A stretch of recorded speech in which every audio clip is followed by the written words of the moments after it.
नमस्कार, मैं हिमांशु मिश्रा और आप देख रहे हैं भारतीय टीवी पर हमारा खास शो लोकल पर फोकस। अगले 10 मिनट में हम आपको बताएंगे, दिखाएंगे नोएडा और ग्रेटर नोएडा की वो खबरें जिनका सीधा सरोकार आपसे है। सबसे पहले आपको बताते हैं पहली खबर क्या है। 900 लाइब्रेरी खुलवाने वाले लाइब्रेरी मैन का दुखद निधन हो गया। नोएडा में हजारों लोगों ने दी अंतिम विदाई। दूसरी खबर कि आप सावधान हो जाइए, अगर आप पार्कों में जाते हैं, अगर आप कपल्स हैं तो पार्कों में कपल्स की फोटो खींचकर ब्लैकमेल करने वाले कैब गैंग का पर्दाफाश हुआ है। तीसरी खबर पर हम चलते हैं कि शेयर ट्रेडिंग के नाम पर 82 लाख की ठगी, एक मैसेज ने उड़ाए कारोबारी के होश। अब चौथी खबर की तरफ चलते हैं कि बच्चों के हाथों में खिलौना नहीं, चोरी का फोन थमाने वाले सातिर गिरोह की गिरफ्तारी हुई है। और पांचवी खबर की तरफ चलते हैं कि दहेज मुक्त शादी के बाद भी ससुराल वालों का टॉर्चर, कोर्ट के दरवाजे पहुंचा पीड़ित पति। अब दोस्तों, इन खबरों पर हम विस्तार से फोकस करते हैं और डिकोड करते हुए आपको हर एक खबर को विस्तृत तरीके से हम बताते हैं। देखिए, नोएडा ने अपना एक सच्चा हीरा खो दिया। जी हाँ, आप सही सुन रहे हैं, नोएडा ने अपना एक सच्चा हीरा खो दिया। जिस नोएडा के बारे में कहा जाता है कि यहाँ के लोग पढ़े लिखे नहीं होते, यहाँ के लोग बस दबंगई और लोगों को प्रताड़ित करने का काम करते हैं, दूर से आए हुए लोगों के ऊपर अत्याचार करते हैं, मनमानी वसूली करते हैं। लेकिन उसी नोएडा में एक ऐसा हीरा था जिसने शिक्षा की एक अलग क्रांति ही जगा दी थी।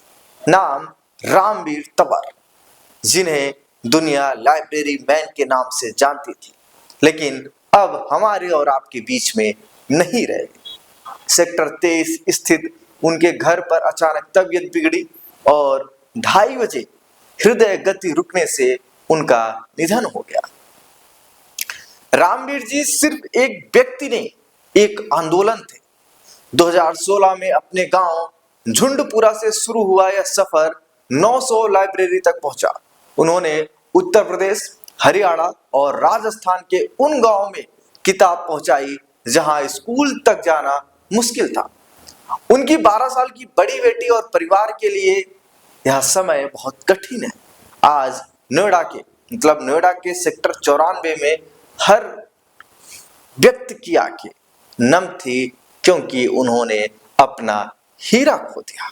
जी हाँ, उन्होंने अपना हीरा खो दिया, क्योंकि हमारे देश में कहा जाता है, डॉक्टर भीमराव अंबेडकर ने कहा था, शिक्षा शेरनी का वो दूध है जो पिएगा वो दहाड़ेगा, और तंवर साहब इसका अमूल चूर उदाहरण थे। अब चलते हैं दूसरी खबर की तरफ कि पार्कों में ब्लैकमेलिंग का अलग खेल चल रहा है। जी हाँ, अलग खेल चल रहा है, आप सोच नहीं सकते। देखिए, नोएडा, ग्रेटर नोएडा, दिल्ली एनसीआर में बहुत सारे पार्क हैं जहां पर कपल्स पार्कों में टहलने के लिए जाते हैं, बैठते हैं और एक दूसरे से बातें करते हैं। लेकिन अगर आप नोएडा के पार्कों में टहलने जाते हैं, बैठने जाते हैं, तो आप सावधान हो जाइए। तो यह खबर आपके लिए एक चेतावनी है, क्योंकि सेक्टर 58 पुलिस ने एक ऐसे गिरोह को पकड़ा है जो अर्टिगा कार में कैब के बहाने घूमते थे और ये लोग पार्कों में बैठे कपल्स की छुपकर फोटो खींचते थे, फिर उन्हें बदनाम करने की धमकी देकर मोबाइल और पैसे छीन लेते थे।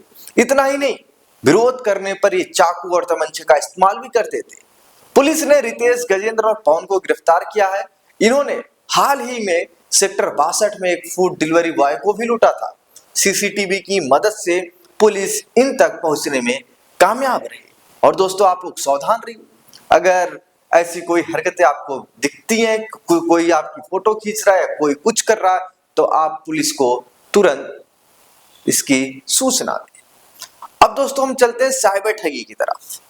देखिए, साइबर ठगी की खबर भारतीय टीवी लगातार जोर शोर से उठा रही है और आपके लिए बढ़िया वीडियो, पूरी जानकारी के साथ साइबर ठग कैसे आपके पास आते हैं, फिर क्या झमेला करते हैं, उस झमेले में आपको फंसाते कैसे, मैंने सब कुछ बता रखा है। आप जाइए और देखिए किस तरीके से साइबर ठग आपको अपने जाल में फंसाते हैं।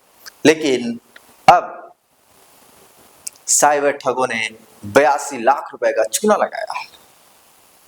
अब बात उस खतरे की है जो आपके मोबाइल के अंदर छिपा है। साइबर ठग बाहर से नहीं आते, बल्कि आपके मोबाइल के अंदर छिपे रहते हैं। ग्रेटर नोएडा के नवीन कैंथ ने सोचा कि शेयर मार्केट में पैसा लगाकर अपना भविष्य सुधारेंगे, लेकिन ठगों ने उन्हें कहीं का नहीं छोड़ा। ठगों ने खुद को आनंद राठी वेल्थ मैनेजमेंट का कर्मचारी बताया। पहले व्हाट्सएप ग्रुप में जोड़ा, फिर एक फर्जी ऐप में पैसा निवेश कराया। नवीन को ऐप पर मुनाफा बढ़ता दिखा, जिससे उनका भरोसा बढ़ गया। उन्होंने 52 लाख का लोन लिया और कुल 81 लाख 80 हजार रुपए ट्रांसफर कर दिए। जब वह पैसे निकालने चला तो ठगों ने 90 लाख का टैक्स मांग लिया। जी हाँ, यही होता है। जो साइबर ठगों के जाल में फंस रहा है, जो शेयर मार्केट में एक पोर्टल पर बढ़े हुए पैसे निकालने की कोशिश कर रहा है, जो साइबर ठगों द्वारा बनाया गया पोर्टल है। शुरू में तो होता क्या है, मैं आपको बताता हूँ। शुरू में एक दो बार आपको, अगर आपने छोटी रकम लगाई तो छोटी रकम अगर आपने लगाई पोर्टल पे तो आपको पैसा मिल जाएगा, मतलब आपको प्रॉफिट मिलेगा, बढ़िया प्रॉफिट दिखाया जाएगा। आप पहली बार ट्रांसफर करोगे आ जाएगा।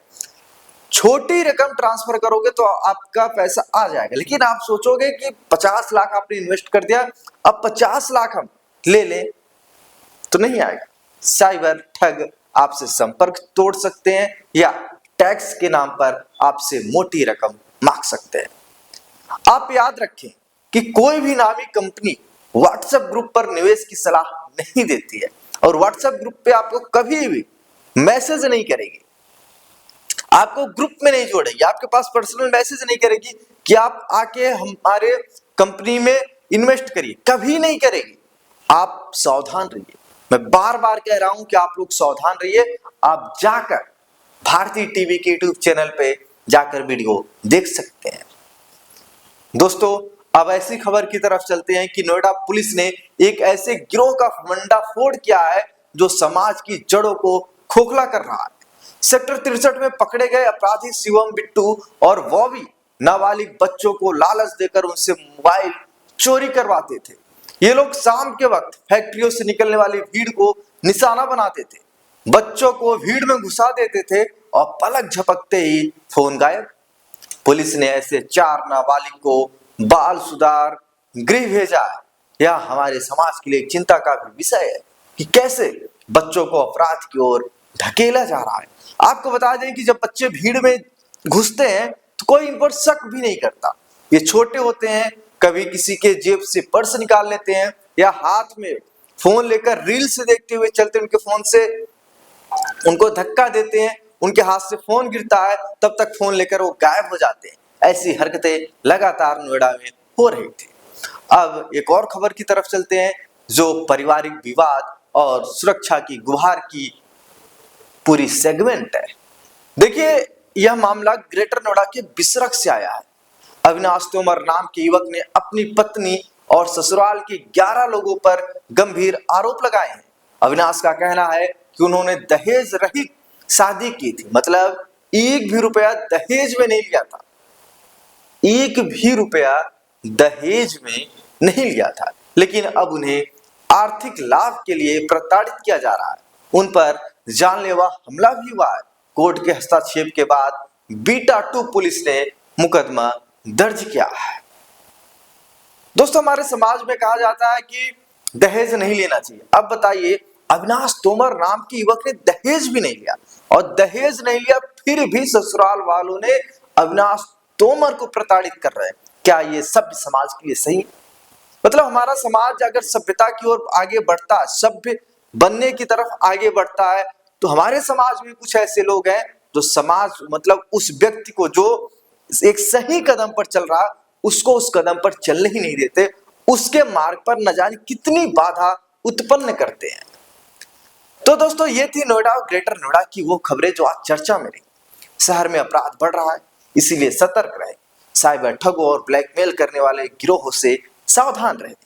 जानने से पहले दोस्तों, लाइब्रेरी मैन रामवीर तंवर जी को भारती टीवी की ओर से भावपूर्ण श्रद्धांजलि। शिक्षा की जो लौ उन्होंने जलाई है उम्मीद है वो बुझने नहीं पाएगी। लोकल पर फोकस के आज के अंक में इतना ही। देश और दुनिया की बाकी खबरों के लिए बने रहिए भारतीय टीवी के साथ। मैं हिमांशु मिश्रा अब आपसे विदा लेता हूं। नमस्कार।